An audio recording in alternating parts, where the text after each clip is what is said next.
watching Marvel Live at San Diego Comic-Con 2018. I'm Ryan Panagos, aka Agent M. I'm Josh Soleil. And I'm Angelique Crochet. And we are so excited to have Sina Grace here with us, writer of Iceman, twice over. Twice. Yeah, twice as ice. What, you don't like my puns? You did it. Listen, the book is about dad jokes, so I gotta make the dumb dad jokes, all right? Yeah. That's all the book is about, just dumb dad jokes. What's wrong with dad jokes? If people don't realize that, like, they're intentionally bad jokes, they just think you're a bad writer, so that's like, the real where is this problem. going? Yeah, clunky jokes don't really always work. But anyway, yeah, I'm here, I'm super happy, this is like the best moment of my life. I'm really beaming. Anyway, hey, what's up? Hey. We had you on This Week in Marvel. We did a little bit when the return of Iceman was announced, and your infectious enthusiasm is my favorite thing. You're so excited. I'm so excited. I love the first volume. What's coming up for the new volume of Iceman? Like a million things. We actually just had a whole conversation about it. I was going to be coy and pretend like I wasn't going to say anything for y'all right now. But Iceman is like leveling up as a superhero. He's leveling up as, you know, a human being. And that also means that people are starting to pay attention to him. A name I'll give y'all right now is Mr. Sinister. He was even on the cover of issue 1 of the very first volume, so I'm so happy that, like, you know, if I end up getting like 7 volumes of Iceman, all the little fragmented villains will actually show up in the book. So I'm really happy. He's kind of the big bad of the arc. I can't tell you too much, but in the first issue, Bobby teams up with Bishop to help out the Morlocks for what seems to be another mutant massacre. Not cool, not chill. Not cool at all. Not chill, no. And it's just gonna be really amazing. Like he just wants to be his best, and we get to watch him learn that and learn how to be a better hero, and also, you know, learn how to like take his licks along the way, because he used to be so cocky and so sure of himself, and he's had a lot of life changes recently, and now he's like, I don't know all the answers. Do you? And they're like, no one knows the answers, man. You just got to figure it out for yourself. So I'm really pumped about it. And we have Nathan Stockman drawing the book. He is. No one told me he's so nice. So nice. He's also young, and he's got this Irish brogue. He's young. He's young. And that talented. Yeah, right. Right. Oh my gosh. I don't like that. And he's got this Irish brogue. Do you get to talk to him on the phone or over Skype at all? No, not yet. Should I? Yeah, you should. Okay. He's a sweetheart. I love him. Okay, all right. Into it. Anyway, he's an amazing artist. Scott Forbes has been doing the covers. They're so gorgeous. It just feels like, it feels really nice. It feels good to be back, and it feels welcome too, I believe. I don't know. But it's going to be great, and, you know, it's going to round out a lot of things I'd started introducing. Y'all should pick it up, please and thank you. What does it mean to you writing a character that is empowering the LGBTQ community? It's cool. I don't know. I try not to let it trip me up, because I'm trying my best to say, all right, here's a story. I'm going to give this human being flesh. I think that is the whole point of telling stories at Marvel Comics, is that we're able to examine human existence through superheroes. I think that's what everyone kind of falls for. Absolutely. They see themselves in all of these characters. That's what's been going on for decades. And now we're really expanding the language for that. So with Bobby, I just really tried to look at like him as a human being. And I don't know, that's where I'm at with it. So it's crazy then that people vibe with it, and I get to like absorb that, and I get to take some little bit of responsibility for that. It's cool. And then I just think, all right, how do I take this? With great power comes great responsibility, Henny. Hey. And how do you do that? And how do you take this responsibility to tell the best story, and then also hopefully like influence the next generation of storytellers to be telling great, awesome, honest and accurate, beautiful stories. So I don't know. I try not to let it affect me, because Iceman's a funny book. We got to be chill. Yeah. So I just stay chill. The great thing about what you said is like you're just doing the human perspective, the human experience. That's what makes it so powerful. That you're able to like go in and say, hey, this person's just another, like it's just, I mean, obviously superpowers aside, just another day in the life of growing up. So I think that's really amazing. Thank you. And that's the cool thing about Iceman, is like there is this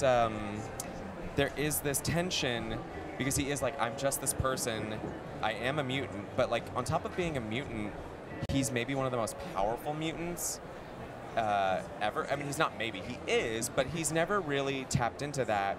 And I've constantly dabbled in it in the earlier issues, but this next arc is really like him being all about the Omega level realness. Yes. And I'm not saying like he's gonna freeze Manhattan. Or will he? Nah, No. that kind of happened in Marjorie Liu's run when he like lost his mind. Yeah. So I'm not gonna do that, but I love thinking about that. I love thinking about the idea. Oh my God, sorry. You told me not to do that, and I did. I just saw my name. Anyway, but it's really it's going to be cool to examine sort of how you feel about yourself and how that affects your powers. It's all a metaphor. All a metaphor. So we're talking about Omega level mutant, Iceman. You mentioned other runs. Do you have a particular like look for Bobby that you really like? And I know Nathan has been doing some cool. I saw the designs that we released. You know, do you like big, bulky Bobby? Do you like, you know, snowman Bobby? Is there one that just you like, you see and you go, oh? You know what? Okay, this isn't even trying to like play it safe and not get in trouble or whatever. I'll tell you what I don't like, because I really do like his ice structure. To me, is a read on where he's at, what his mood is. Because I always tell Nathan, I'm like, look, to be in hyper control of your powers, like if you think about technology, it's not about things getting bigger, it's about things getting smaller and more precise. So I love when he's like a clean, tight ice version of his human self. Like that's like, I think about this stuff. So the one look I don't like, Chris Bachalo did it. They were doing it in X-Men Blue with 05 Bobby, where he has like the chunky, blocky, random ice blocks. I don't like that. Everything else kind of has a place and a reason. Aesthetically, like, I'm being sassy. I don't like that very much. But, like, I like John Romita Jr.'s Iceman from, like, literally decades ago. I don't want to talk about that because I was buying those on the stands. I'm old. Yeah, I like it all. I thought Alessandro Vitti really had a good handle on him when we started the series, and I'm trying to think of anyone else that like did an extra good job. But yeah, Stuart Eminem did great. But I do like Snowy Bobby too, and I always try to bring that when he's like not feeling so good about himself. Like it's a metaphor for like regression. You know what I mean? I love all the thought that goes into this, but you just brought something up. Like you were buying these on the stands. Like, did you feel like this was going to be? Did you always want to do this? This is like dream everything over, hands down? No. I was telling everyone last night, I was like, this is insane. Like, all I ever wanted from my life was to fall in love and like generally make comics. And now I get to make comics for Marvel, and and I'm a Marvel fan. I said it, like, it's just like insane. I don't know. I'm just living every moment in the present, being like, this could go away, but who knows? Like, I did it. It's cool. So I never thought I'd be making Marvel comics. I was an Image Comics guy. And again, it was just the art of making a comic book was all that excited me. And to tell a story with static frames like that, like, I don't know. I'm losing my mind. It's awesome. So you're fanning out. This is like a dream for you. So what do you pull from your personal life that inspires you to create these amazing stories? Well, and that's... So the first Iceman arc, I kept being like, I'm not Bobby. Like, Bobby listens to The Weeknd. I don't listen to The Weeknd. Like, I would come up, like, and we'd have different taste in men. I always asserted that. Like, because there are people who are like, oh, you're just writing yourself. And I'm like, I'm really not. Like, I'm really trying to be this other human being that had a very specific experience.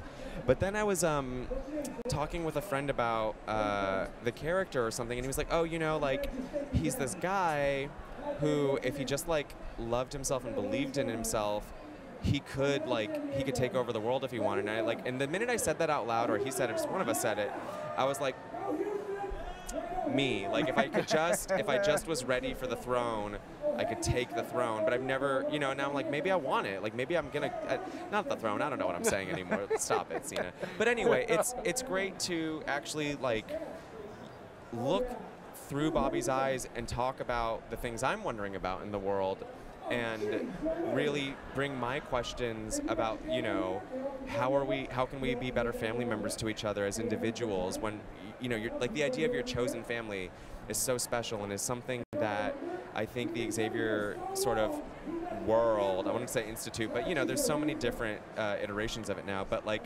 Charles Xavier really did enforce the idea that, like, your blood family is not your only family. And Like, that's what I'm here for, is to like look into that and like wonder about that, and then introduce that idea to readers, and then give them a super cool action story on top of it. Because I love comic books, so I'm like, listen, this is what we're gonna do. This is the layout. It's gonna be insane. Readers are gonna lose their flippin' minds. We're gonna have a blast. So it's all of that. I'm just trying to take everything I've learned and put it in this book and make it the best it can be. And that was a great answer. You obviously have experience as an editor, and now as a writer, you know, like really writing a lot for Marvel.